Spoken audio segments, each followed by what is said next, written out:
mẹ́rin gbóhùn erin ọ̀mọ̀sà jíyọ̀ lọ́bẹ̀ àjànàkú kọjá mo rí nǹkan fìrí tá a bá rẹ́rìn ká sọ pé arẹ́rìn.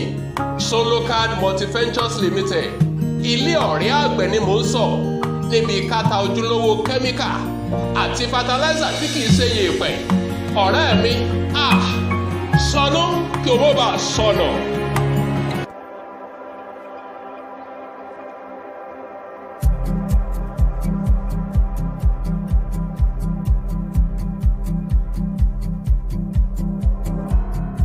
Ìwé kíkọ láìsí ọkọ́ àti àdá kò ì pẹ́ o, kò ì pẹ́ o.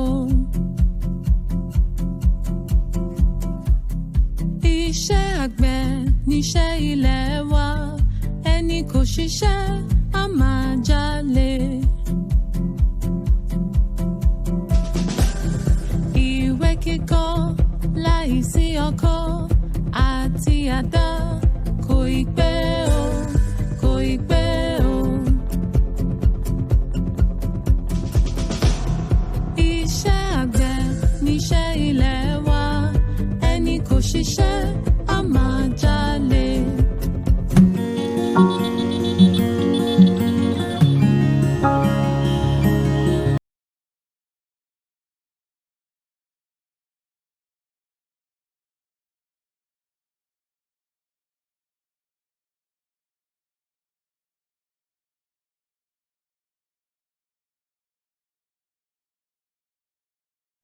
It's upon us to bring it to you up-to-date information about what is happening on the farm, what is happening around the farm, and what is happening inside the farm.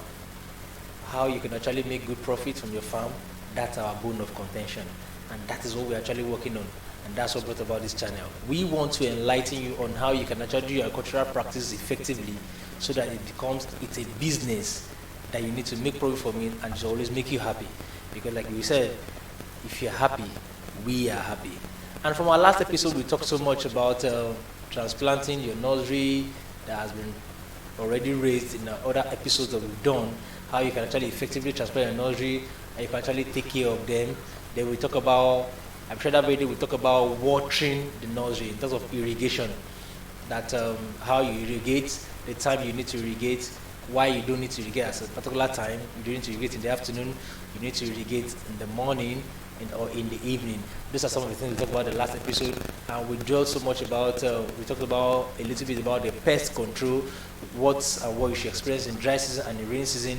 You should have more pest attack in dry season than in rainy season, or you have more fungi attack in rainy season than in dry season, and some other things like that. So today we will be talking about pest control. I want to talk about pest control. And pest control, it's a topic that we actually want to dwell so much on. We actually want to take time on it to explain in details. So we will be taking these things in bit by bit. Most of these pests, we talk about them in bit by bit. We talk about their reactions, we talk about their damages on the farm and the likes like that. So we might have more than an episode for this pest control alone.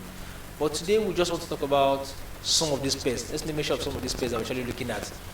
What are the pests that we actually be looking at in dry season that really invade vegetable farms in dry season?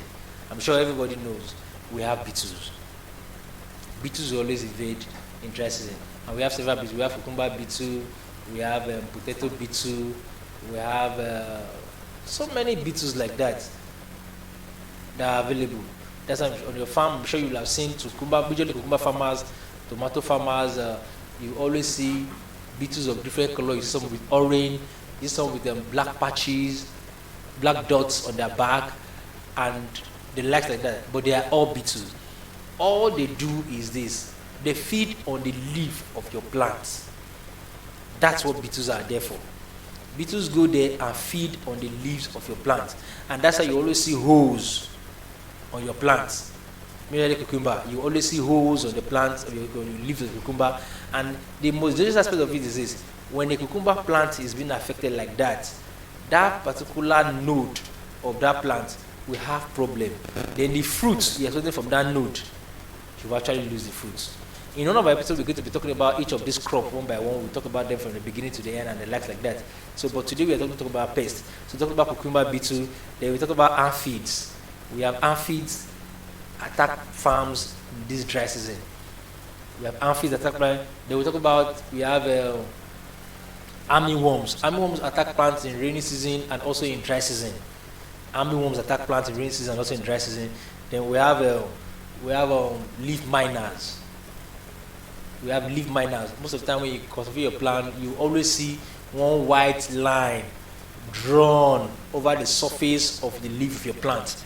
It's caused by leaf miners.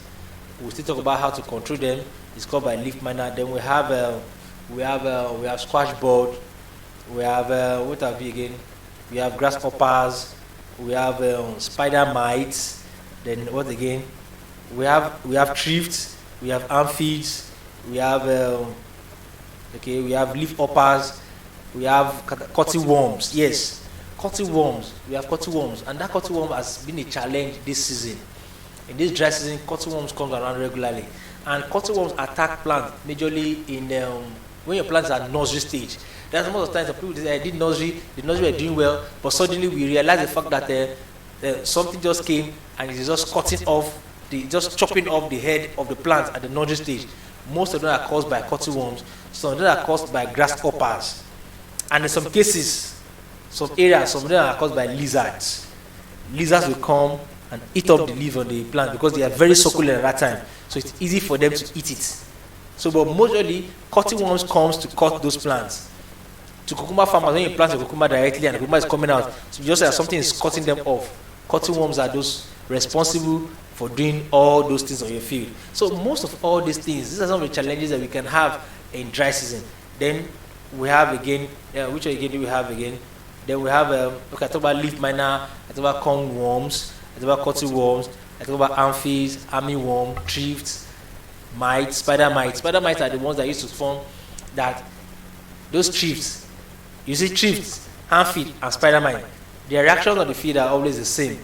You might see your leaf folded, and inside you see webs. They will use, except spider mites, we use the webs.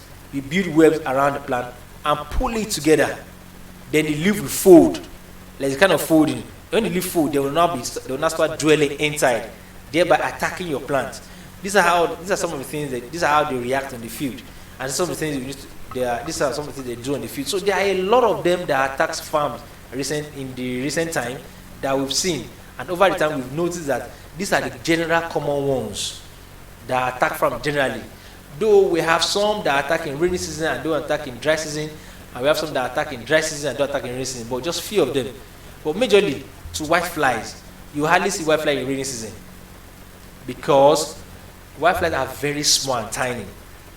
And you know when they're tiny, if moisture touches them, their leaves gums to their body. They can't fly again, they drop on the ground. And by the time they drop on the ground, that is where they're going to die. And that's why you cannot see white flies more in rainy season. But you see them more in dry season because everywhere is dry. They can easily fly anytime. And that's why they invade farms majorly in dry season than in rainy season. So these are some of the things, this is some of the pests that attack the farm. And that's something we want to bring to your notice, that you could actually look out for these things. But it's not that difficult to actually control them because there are so many kind of chemicals that we have around that can control those things. So when you can use them effectively, when you understand all these things, when you understand how they work on the field, so anytime you see their reaction on the field, you could know that, okay, fine, this is this, and this is this. So we will be talking more about them. So when you see them, you can easily identify them and can actually control them. But most of all these pests that I've just mentioned down, there are chemicals that can actually be used to control them, that have been designed to control them. So when you actually use them, first of all, you need to understand how this thing operates so you can know how to use them. There are so many persons that they'll buy, I bought pesticide, I sprayed in my field, but still the same thing, I have pests all over the field. The question is, how did you apply it? That's one thing a lot of people don't know. Some persons say, I sprayed pesticide in my field, and this is like, talking from feedback from people, I sprayed pesticide on my field, and the pest still persists. The thing did not work. How did you apply it? Did you actually understand how this pest work. For instance, if you have beetles on your cucumber farm, and you just come to your farm, you just spray the pesticide, you're just walking through and you're spraying pesticide, those beetles will not go.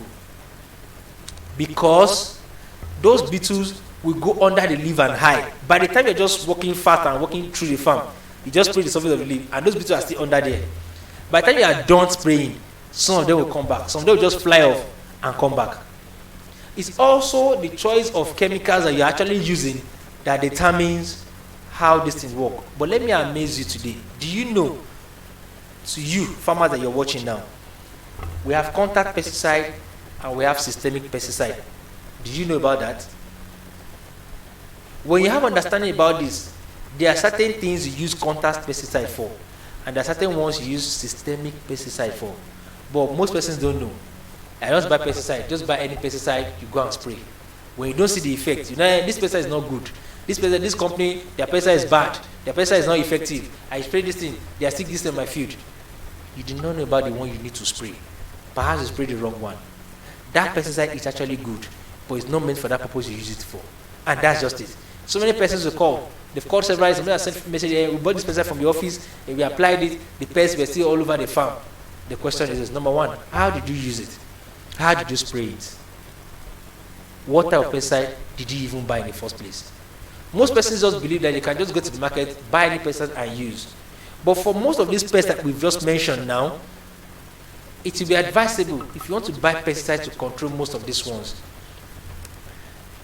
The kind of pesticide you need to use, we'll talk about the active ingredients.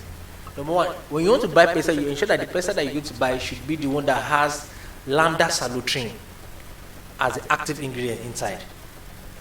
If you can get one that has lambda cyhalothrin as active ingredient inside, fine. Then you're sure that you're actually controlling this pest. There's another, if you're using lambda cyhalothrin is a general common one that you can actually use that, and it will work for you very well. Then also, if you have one that has imidacloprid inside, that the active ingredient of the pesticide you're using to control most of these pests that we just mentioned that has imidacloprid inside, it works very well. You see these two active ingredients? These are the two major active ingredients that you will commonly see inside pesticides. Is that you have imidacloprid plus lambda cyhalothrin, or you have another one with imidacloprid alone, or you have another one that's only lambda cyhalothrin that is inside, or with some other active ingredient.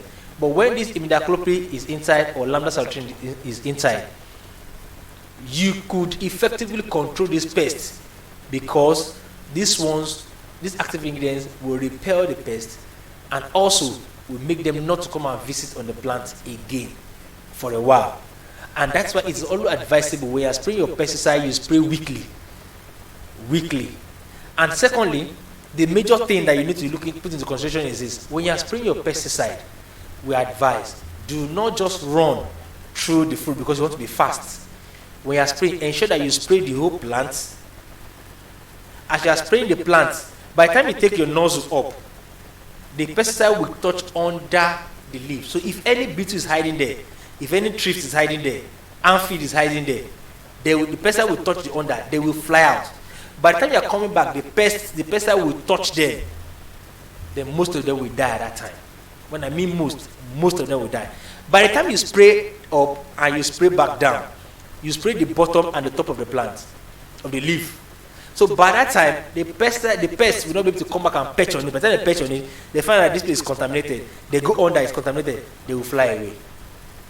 So this is the usual practice we usually tell people to actually do very well. For instance, you are spraying your cucumber farm now. The cucumber farm has already grown about 4 weeks already. You can imagine how clustered it will be. And you're just running through. I'm very sure you know that the pesticide you are spraying will not get to the middle or some part of the farm. But if you carefully spray it, at least 70% of that plant is covered. Then there will not be room for the pests to harbor inside. Then they will always fly away. So we want you to understand these concepts so that when you're actually applying your pesticide, you will not just be wasting it, but you'll be achieving the results you need to achieve. Because some persons will still spray pesticide and the pests will still invade the farm and kill the farm. So invariably, the money you spend over the times is wasted. But if you can effectively do it well, then you actually achieve that result. Most of the time, it's advisable to use systemic pesticide to spray your vegetable farms because systemic pesticide stays longer on the plant than contact pesticide. Systemic pesticides, when you spray them the first week, the second week, the third week, even when pests come to perch on the leaf, it will still be active on them. Then the pest will not be able to invade your farm. Get the point? When you spray systemic pesticide, it prevents pest invasion. But if you are always using contact pesticide, pest invasion might not be a victim, because you might not actually do away with them totally because of their reaction. These are some of the things we want to bring to your notice for today. We will still get back to you on this same pest control, because we realize the fact that the major challenge that farmers will face in this dry season is pests, and we need to dwell well on pests. And we want to hear feedbacks from you. To those that have things on their farm, you have so many challenges in the farm, pest is let us see what's happening in your farm. Let us know what is going on in the farm. We can actually share more light on that one. By the time we tell you what to do, we can actually use that as an example to share more light to other people. Some other persons who might be facing the same challenge on their farm but not able to contact us. But our numbers are always available for you to contact us. Let us know what's happening in the farm. We can actually recommend what you need to use for you and actually to control the farm. Because whatever you think you're experiencing in the farm today, someone else has actually experienced it, and the solution has been provided. So let us share the solution across to you too, so you can have actually a very good and a very good result. Once again, this is Solucard TV, and I'm your regular host. My name is Mark Oluwafemi, the farm boy. Thank you for staying tuned. We'll get back to you again in our next episode. God bless you.